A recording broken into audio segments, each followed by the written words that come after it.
ಯುವಕರು ಓಡ್ತಾ ಇದ್ರು. ಆದ್ರೆ ಆ ಎಲ್ಲ ಯುವಕರ ನಡುವೆ ಚಿರ ಯುವಕ ಅಂತ ಚಿರ ಯುವಕರು ತುಂಬಾ ಜನ ಇದ್ರು. ಇದು 64 65 ನೋಡಿ, ಅವ್ರದ್ದು ಏಜ್ ಇದು 64 65. ಆದ್ರೆ ಅವರು ಓಡಿದ ರೀತಿ 18ರ ಯುವಕ ಓಡದಂತಿತ್ತು. ಸರ್, ಎಲ್ಲಿಂದ ಶಕ್ತಿ ಮತ್ತು ಈ ಯುವಕರು ಹೀಗೆ ಓಡಬೇಕಾದ್ರೆ ಏನ್ ಮಾಡ್ಬೇಕು?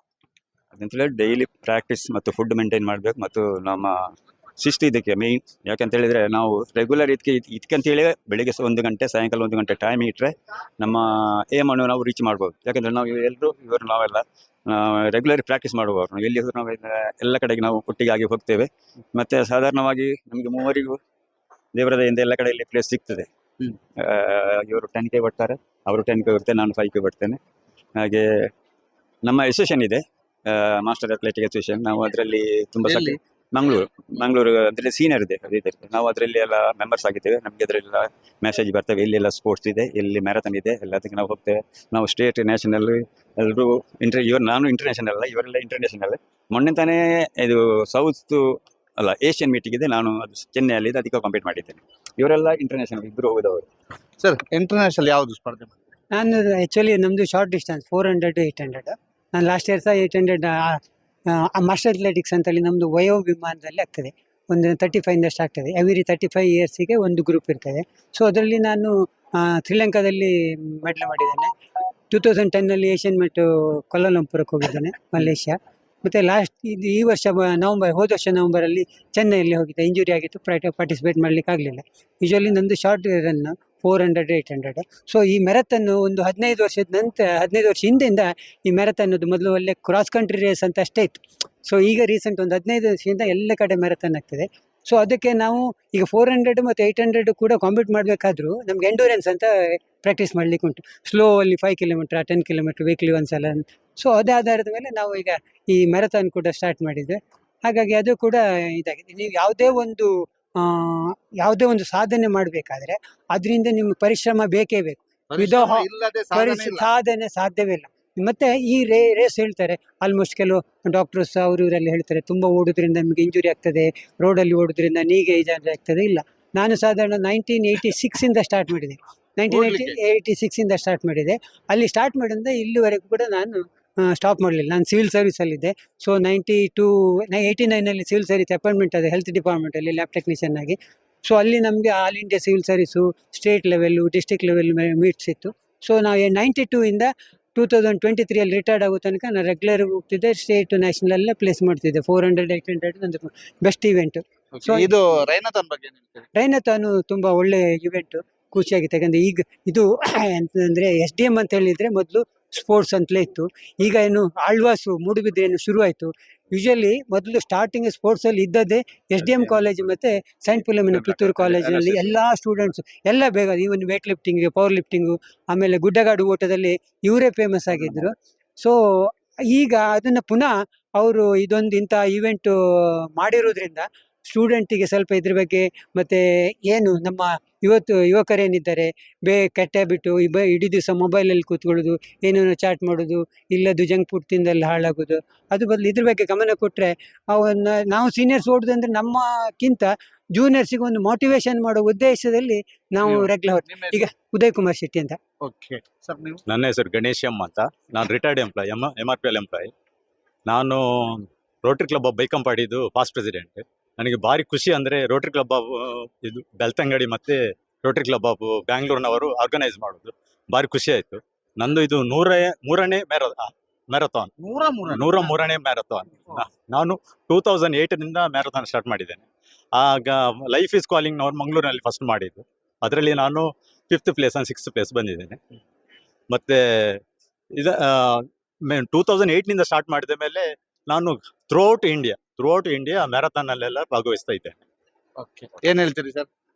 ನಾನು ನಂದಕುಮಾರ್ ಅಂಚನ್ ಅಂತ, Dakshina Kannada masters athletic ಅಸೋಸಿಯೇಷನ್ನ treasurer ಆಗಿದ್ದೀನಿ. ಇಂಥ ಸ್ಪೋರ್ಟ್ಸ್ ಆ್ಯಕ್ಟಿವಿಟೀಸು ಬೇಕು, ನಮ್ಮ ಯುವ ಜನತೆಗೆ ಮುಖ್ಯವಾಗಿ ಬೇಕು ಇದು. Thank you. ಮೇಡಮ್, ಎಷ್ಟು ಹೊಡಿದ್ರಿ? ನಾನು 4K master athletics national winner. ಏನು ಹೆಸರು ನಿಮ್ದು? ಶ್ರೀದೇವಿ ಗಿರೀಶ್. ಮಂಗಳ ಸ್ಟೇಡಿಯಂ ಪ್ರಾಕ್ಟೀಸ್. ಹೇಗೆ ಅನಿಸ್ತು? ಒಳ್ಳೆ ಉಂಟು. ಒಳ್ಳೆ ಉಂಟು. ಈಗ ನಾನು ನಿಮ್ಮ ಹತ್ರ ನೋಡಿ ಹೊಟ್ಟೆ ಅಲ್ವಾ, ಇದೆಲ್ಲ ಹೋಗ್ತದ? 100% ನೂರಕ್ಕೆ ನೂರು ಸರ್. ನೀವು ಎಂತ ಗೊತ್ತುಂಟಾ, ಫಾಸ್ಟ್ ಓಡ್ಬೇಕಂತಿಲ್ಲ ಸರ್. ನ್ಯೂಜಲ್ಲಿ 4 ರಿಂದ 5 ಕಿಲೋಮೀಟರ್ ನೀವು ಸ್ವೆಟ್ ಆಗುವಷ್ಟು ಜಾಗ್ ಮಾಡಿದ್ ಸಾಕು. ಯೂಶಲಿ ನೀವು ಸ್ಪ್ರಿಂಟ್ ಉಂಟಲ್ಲ, ಈಗ ಸ್ಪ್ರಿಂಟರ್ ನೀವು ನೋಡಿ, ಅಲ್ಲಿ ನ್ಯಾಷನಲ್ಸ್ ಆಗಲಿ ಅವರು 100-200 ಓಡೋರು ತುಂಬ ಬಲ್ಕ್ ಇರ್ತಾರೆ, ಸ್ಟ್ರಾಂಗ್. ಅವರಿಗೆ ಅಂದರೆ ಪವರ್ ಬೇಕು ರನ್ನಿಂಗಿಗೆ. ನಾವು ಲಾಂಗ್ ಡಿಸ್ಟೆನ್ಸ್ ಓಡೋರಿಗೆ ಸ್ಲೋ ಓಡೋದ್ರಿಂದ ನಿಮ್ಮದು ಬರ್ನ್ ಆಗ್ತದೆ, ಯಾವುದು ಫ್ಯಾಟ್ ಬರ್ನ್ ಆಗ್ತದೆ. ಫಾಸ್ಟ್ ಓಡೋಗೆ ಫ್ಯಾಟ್ ಬರ್ನ್ ಆಗೋದಿಲ್ಲ. ಸೊ ನೀವು ಸ್ಲೋ ಒಂದು 2-3 ಕಿಲೋಮೀಟರ್ ಡೈಲಿ ಓಡಿದರೆ, ಡೈಲಿ ಒಂದು 3 ಕಿಲೋಮೀಟರ್ ಓಡಿದರೆ ನೀವು ನಾವು ಎವರೇಜಲ್ಲಿ 6 ನಿಮಿಷಕ್ಕೆ ಓಡ್ತೀವಿ, 7 ನಿಮಿಷಕ್ಕೆ ಓಡ್ತೀವಿ. ನೀವು 8-9 ನಿಮಿಷಕ್ಕೆ 1 ಕಿಲೋಮೀಟರ್ ಓಡಿದ್ರು ಕೂಡ ಬರ್ನ್ ಆಗ್ತದೆ. ಬಟ್ ಇದು ಯಾವುದು ಆಕ್ಟಿವಿಟೀಸ್ ನೀವು ಕಂಟಿನ್ಯೂಟಿ ಇಡಬೇಕು. ನಮ್ಮಲ್ಲಿ ಏನಾಗ್ತದೆ, ಯೂಶಲಿ 4 ದಿವಸ ಗ್ರೌಂಡಿಗೆ ಬರ್ತಾರೆ, ತುಂಬ ಓಡ್ತಾರೆ, ಸುಸ್ತಾಗತ್ತಾ. ಇಲ್ಲಿ ಎಷ್ಟು ಅರ್ಧ ಒಂದು 10 ಗ್ರಾಮ್ ತಿನ್ನುವವರು 100 ಗ್ರಾಮ್ ತಿಂತಾರೆ. ಕ್ಯಾಲರಿ ಜಾಸ್ತಿ ಆಗ್ತದೆ, ವೆಯ್ಟ್ ಜಾಸ್ತಿ. ಇದೆ ಫುಡ್ ಹೇಗೆ? ಈಗ ನಿಮ್ಮ ಹತ್ರ ಸಹ ಕೇಳ್ತೇನೆ ಮೇಡಮ್, ಫುಡ್ ಎಂತ ತಿನ್ನೋದು ನೀವು? ನಾವು ಗಂಜಿ ಊಟವೇ, ನಂದು 3 ಸಲ ಕೂಡ ನಾನು ಗಂಜಿ ಊಟವೇ ಮಾಡುವಂಥದ್ದು. ಮತ್ತೆ ಇದು ತಿಂತೇನೆ, ಪ್ರೋಟೀನ್ ಕೂಡ ಇದೆ, ಡ್ರೈ ಫ್ರೂಟ್ಸ್ ತಿಂತೇನೆ, ಅದು ಮತ್ತೆ ಫ್ರೂಟ್ಸ್ ತಿಂತೇನೆ, ಹೆಚ್ಚಾಗಿ ಫ್ರೂಟ್ಸ್ ತಗೊಳ್ತೇನೆ, ಫ್ರೂಟ್ಸ್ ತಗೊಳ್ತೇನೆ. ಅಲ್ಲ, ಜಂಕ್ ಫುಡ್ ತಿನ್ಲಿಕ್ಕಿಲ್ಲ, ಜಂಕ್ ಫುಡ್ ತಿನ್ಲಿಕ್ಕಿಲ್ಲ. ರೈಸ್ ತಿನ್ಬೋದು, ಶುಗರ್ ಇದ್ದವರಿಗೆ ರೈಸ್ ಆಗುದಿಲ್ಲ. ಅದರ್ವೈಸ್ ನಮ್ಗೆ ರೆಕಮೆಂಡೆಡ್, ಈಗ ಸಪೋಸ್ ನಾವು ಓಡಿದ ನಂತರವೂ ಕೂಡ ಬಾಯ್ಲ್ಡ್ ರೈಸ್ ತಿನ್ಬೇಕು ಅಂತ. ಅದರಲ್ಲಿ ನಮ್ಗೆ ಇದು ಸಿಗ್ತದೆ ಅಂತ, ಪ್ರೋಟೀನ್ ಇದೆ, ಎನರ್ಜಿ. ಪ್ರೋಟೀನ್ ಇಲ್ಲ, ಎನರ್ಜಿ.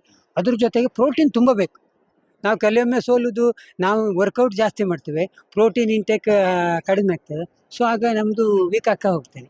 ಈಗ ನಾನ್ ವೆಜ್ ಪ್ರೋಟೀನ್ ಫಿಶ್ ಮತ್ತೆ ಚಿಕನ್ ಫಿಶ್ ಎಲ್ಲ ತಿಂತೇವೆ, ಅಂದ್ರೆ ರೆಗ್ಯುಲರ್ ಎಲ್ಲ ತಿಂತೇವೆ. ಹಾಗೆ ಮೊಟ್ಟೆ ಡೈಲಿ ಬೇಕೇ, ಮಿನಿಮಮ್ 2 ಎಗ್ ಬೇಕೇ ಡೈಲಿ. ಬೇಕೇ. ಈಗೆಂತ ಗೊತ್ತಾ, ನಾವು ಡೈಲಿ ಈಗ ಅವರು ಎಕ್ಸಾಂಪಲ್ ಹೆಚ್ಚಿನವ್ರು ಎಲ್ಲರೂ ಮಿನಿಮಮ್ 5 ಕಿಲೋಮೀಟರ್ ಓಡ್ತೇವೆ ಡೈಲಿ. ಮ್ಯಾಕ್ಸಿಮಮ್ ಸಾಟರ್ಡೆ ನಮ್ದು ಲಾಂಗ್ ಡಿಸ್ಟೆನ್ಸ್ ಇದೆ, 15-20 ಕಿಲೋಮೀಟರ್ ಓಡ್ತೇವೆ. ಸೊ ನಮ್ದು ಎಲ್ಲ ಬರ್ನ್ ಆಗ್ತದೆ, ಅದು ರಿಕವರಿ ಆಗ್ಬೇಕು. ಪುನಃ ರಿಕವರಿ ಆಗದೆ ಇದ್ರೆ ನಾವು ಅಷ್ಟು ವರ್ಕೌಟ್ ಮಾಡಿ ವೇಸ್ಟ್. ಸರ್, ಫುಡ್ ಹ್ಯಾಬಿಟ್ ಮಿತವಾಗಿ ತಿನ್ಬೇಕು, ಅದು ಇದೊಂದು ಕಷ್ಟ. ರಿಕ್ವೈರ್ಮೆಂಟ್ ಅಷ್ಟೇ ತಿನ್ಬೇಕು. ಪ್ರೋಟೀನ್ ಸಾಕಷ್ಟು ಸಾಕು. Yes. ಅದೇ ಮಿತವಾಗಿ ತಿನ್ಬೇಕು. ಅವ್ರು ಹೇಳಿದಾಗ 2 ಎಗ್ ಮಾತ್ರ ಬೇಕೇ ಬೇಕು. ನಾನು ಕೂಡ 2 ಎಗ್ ತಿಂತೇನೆ. ಮತ್ತೆ ಲೇಟ್ ನೈಟ್ ಊಟ ಮಾಡೋದನ್ನು ಕಡಿಮೆ ಮಾಡಬೇಕು, ಫಸ್ಟ್ ಒನ್. ಮತ್ತೆ ನಮಗೆ ಎಷ್ಟು ಬೇಕು ಕ್ಯಾಲರಿ, ನಮ್ಗೆ ಎಷ್ಟು ಬರ್ನ್ ಆಗ್ತದೆ ಅಷ್ಟೇ ಇಂಟೇಕ್ ಮಾಡಬೇಕು. ಜಾಸ್ತಿ ಮಾಡಿದರೆ ಅದು ವೇಸ್ಟ್ ಆಗಿ ಹೋಗ್ತದೆ. ಮೇಡಮ್, ಫಸ್ಟ್ ರಾತ್ರಿ ಬೇಗ ಮಲಗಬೇಕು. 4 ಲೀಟರ್ ವಾಟರ್ ಕುಡಿಲೇಬೇಕು, ಕಂಪಲ್ಸರಿ ವಾಟರ್. ಮತ್ತೆ ಫುಡ್ ಆಗಾಗ ಸ್ವಲ್ಪ ಸ್ವಲ್ಪ ತಿನ್ಬೇಕು. ರಾತ್ರಿ ಬೇಗ ಅಂದ್ರೆ ಎಷ್ಟು? ಬೇಗ ಅಂದ್ರೆ 8 o'clock ಒಳಗೆ ಊಟ ಆಗ್ಬೇಕು. 10ಗೆ ಮಲಗ್ಲೇಬೇಕು. ನಿದ್ರೆ ಒಳ್ಳೆ 8 ಗಂಟೆ ನಿದ್ರೆ ಮಾಡ್ಲೇಬೇಕು. ಮಾರ್ನಿಂಗ್ ಬೇಗ ಹೇಳ್ಬೇಕು. ಮಾರ್ನಿಂಗ್ ಬೇಗ ಹೇಳ್ಬೇಕು. ಅದೇ ಬೇಗ ಅಂದ್ರೆ ಎಷ್ಟು? ಬೇಗ ಅಂದ್ರೆ 4 o'clock. ಅಷ್ಟೊತ್ತಿಗೆಲ್ಲ ಎದ್ರಲಿಕ್ಕೆ ಆಗ್ತದಾ? 3:30ಗೆಲ್ಲ ಹೇಳ್ತೀವಿ ನಾವು. ಹಾಗೆ ಓಕೆ. 51. Food normal. ಬೆಳಗ್ಗೆ ದೋಸೆ, ಮತ್ತೆ ಪಚ್ಚೆಸರು ಮೊಳಕೆ ಬರಿಸಿದ್ದು ಅದು, ಮತ್ತೆ ಕಡ್ಲೆ, ಮತ್ತೆ ಡ್ರೈ ಫ್ರೂಟ್ಸ್, ನೀರಿಗೆ ಹಾಕಿದ್ದು ಮೇನ್ ದ್ರಾಕ್ಷಿ, ಬಾದಾಮು, ಅದೆಲ್ಲ ಸ್ವಲ್ಪ ಸ್ವಲ್ಪ ಡ್ರೈ ಫ್ರೂಟ್ಸ್ ತಿನ್ಬೇಕು. ಅದೇ ಅವರು ಹೇಳಿದಾಗೆ ಬೆಳಿಗ್ಗೆ ಒಂದು 5 o'clock ಹೇಳ್ತೇನೆ, ಎದ್ದು ಒಂದು 1.5 hour ವರ್ಕೌಟ್ ಅಷ್ಟೇ. ಆಮೇಲೆ ಸಂಜೆ ಇಲ್ಲಿ ನಮ್ಮದು ಸ್ಟೇಡಿಯಮ್ಮಲ್ಲಿ ಮಳೆ ಬಂದರೆ ಇಲ್ಲ, ಅಂದರೆ ಬೆಳಿಗ್ಗೆ ವರ್ಕೌಟ್ ಉಂಟು ಅಷ್ಟೇ. ಮತ್ತು ಫುಡ್ಡು ನಾರ್ಮಲ್. ಅವರು ಹೇಳಿದಾಗೆ ಬೇಗ ಮಲಗಬೇಕಂತ ಆದರೆ ಆಗೋದಿಲ್ಲ ನಮಗೆ. ಹೆವಿ ನಂದು 9:30-10 ಈ ಥರ ಆಗ್ತದೆ. ಅಂದರೆ ಮ್ಯಾಚ್ ಗೀಚಲ್ಲಿ ಇರುವಾಗ ಅದನ್ನು ನೋಡುವ. ಅಲ್ಲ 10 ನಿಮ್ಮ ಲೆಕ್ಕದಲ್ಲಿ 10 ಲೇಟ್. ಪ್ರೆಸ್ ರಿಪೋರ್ಟರ್ಸ್ಗೆ 1 ಗಂಟೆ ಊಟ ಲೇಟ್ ಅಲ್ಲ. ಅಲ್ಲ, ಈಗ 9 ಗಂಟೆಗೆ ಮಲಗಬೇಕು, 10 ಗಂಟೆಗೆ ಮಲಗಬೇಕು ಅಂತ ಹೇಳ್ತಿದ್ದಾರೆ. ಫುಡ್ ರಾತ್ರಿ ಮಾಡಬಾರ್ದಂತೆ, ಕಡಿಮೆ ಮಾಡಬೇಕು ಅಂತ. 7ಗೆ ತಿನ್ಬೇಕು, ತಿನ್ನದೆ ಮಲಗ. ಲೈಟ್ ಫುಡ್, ರೈಸ್ ಎಲ್ಲ ಜಾಸ್ತಿ ತಿನ್ಬಾರ್ದು.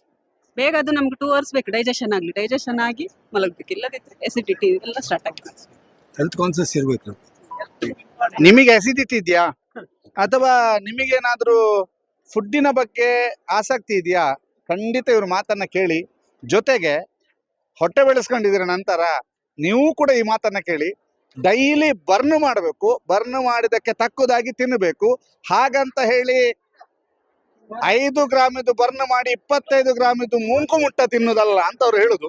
ಅದರ ಜೊತೆಗೆ ಅವರು ರಾತ್ರಿ ಬೇಗ ಮಲಗಬೇಕು ಅಂತ ವಾಟ್ಸಪ್ ಚಾಟ್ ಕಡಿಮೆ ಮಾಡಿ, ಮೊಬೈಲ್ ಸೈಡಿಗಿಡಿ, ಬೇಗ ಮಲಗಿ, ನೀರು 4 ಲೀಟರ್ಗಿಂತ ಜಾಸ್ತಿ ನೀರು ಕುಡೀರಿ ಅಂತ ಹೇಳ್ತಿದ್ದಾರೆ. ಅದಾದ ನಂತರ ತಿನ್ನುವುದು ತಿನ್ನಿ, ನೈಟ್ ಸಂಜೆ ತಿನ್ನಿ, ಆದ್ರೆ 7 ಗಂಟೆ ಮೊದಲು ತಿನ್ನಿ ಅಂತ ಹೇಳ್ತಿದ್ದಾರೆ.